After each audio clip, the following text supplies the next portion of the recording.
Nearly 18 months after Britain voted to leave the European Union, Prime Minister Theresa May declared that a breakthrough had been reached in Brexit negotiations Friday so talks can finally turn to trade. Standing beside European Commission President Jean-Claude Juncker after an early breakfast meeting in Brussels, she triumphantly said an agreement had been made that was in the best interests of the whole of the UK as it prepares to exit the European Union. The proposed deal, published in a 15-page document, focuses on three key areas: the rights of the 3 million EU citizens living in the UK and the 1 million UK citizens living in the EU, the relationship between Northern Ireland, which will leave the EU along with mainland United Kingdom, and the Republic of Ireland, an EU member, and the divorce bill that Britain must pay in order to cease its membership. "We have now made the breakthrough we needed," Juncker said, adding that the result was, of course, a compromise. He said he would recommend the deal be approved by the remaining 27 member states at a summit next week. The announcement was lauded as a huge victory by May's supporters. A member of her cabinet, Michael Gove, one of the lead campaigners for the Leave campaign for the June 2016 referendum, in which 52% voted to exit the EU and 48% to remain, said it was a significant personal political achievement for the Prime Minister. Foreign Secretary Boris Johnson, another key Leave campaigner, also praised May's determination. "We now aim to forge a deep and special partnership with our European friends and allies while remaining true to the referendum result, taking back control of our laws, money and borders for the whole of the UK," he wrote on Twitter. The early morning announcement also came as a massive relief for May, who had been in Brussels on Monday hoping to secure this exact deal, but was forced to leave empty-handed after talks fell apart late in the day. The crucial sticking point had been securing agreement on how the post-Brexit landscape will look between the Republic of Ireland and Northern Ireland. Politicians on all sides have repeatedly said they do not want Brexit to see a return to a hard border between the two regions, which were marred by 30 years of sectarian conflict until the Good Friday Agreement was signed in 1998, but suggestions on Monday that the deal being struck would see Northern Ireland receive special status and stay within the customs union and single market while the rest of the United Kingdom left both were quickly shot down.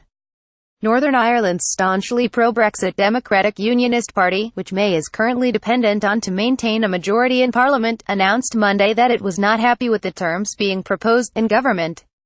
Leaders in Wales and Scotland as well as London Mayor Sadiq Khan said if Northern Ireland were granted some sort of half-in, half-out arrangement, they too would seek such a deal. The majority of voters in Scotland and London voted to remain part of the EU in the referendum. Speaking on Friday morning after this new deal was announced, DUP leader Arlene Foster said she had negotiated directly with the Prime Minister overnight, and was happy that substantive changes had been made to the Northern Ireland deal that meant her party could now broadly support it. Crucially, the joint report from the negotiators guaranteed that no hard border will emerge between Northern Ireland and the Irish Republic, but also that no new regulatory barriers will exist between Northern Ireland and the rest of the United Kingdom. It also says that Northern Ireland's businesses will retain the same unfettered access to the UK's internal market after Brexit. "For me, it means there is no red line down the Irish Sea," Foster said. "We have the very clear confirmation that the entirety of the United Kingdom is leaving the European Union, leaving the single market, leaving the customs union, and I think that's a very important statement to have." However, she added that there was still more work to be done on many of the specifics of the border issue, which required clarification before her party could guarantee how it would vote on the final deal. Friday's developments come after months of tense and often ill-tempered negotiations and a night of telephone diplomacy for May, who flew to Brussels in the early hours to meet Juncker face-to-face. "Getting to this point has required give and take on both sides," May said. Juncker's Chief of Staff Martin Selmayr posted a photo of white smoke emanating from a chimney when the breakthrough finally came around 6 a.m. In terms of the divorce bill, a figure was not revealed Friday morning, but it is reportedly about $53 million.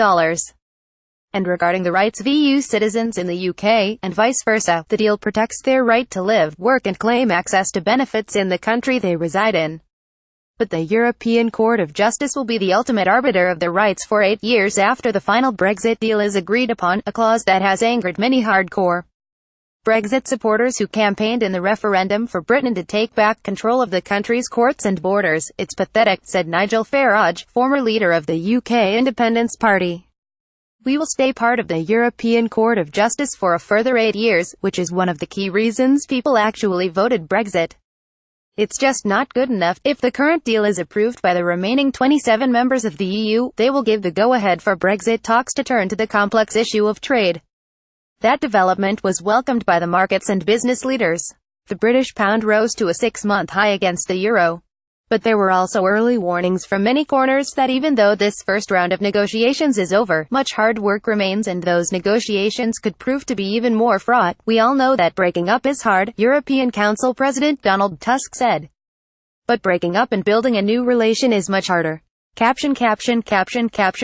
Boyle is a Times special correspondent. UPDATES 645 AM. This article was updated throughout with staff reporting and additional details. This article was originally published at 12:20 a.m. A previous version of this report said that it had been more than 18 months since Britain voted to leave the European Union.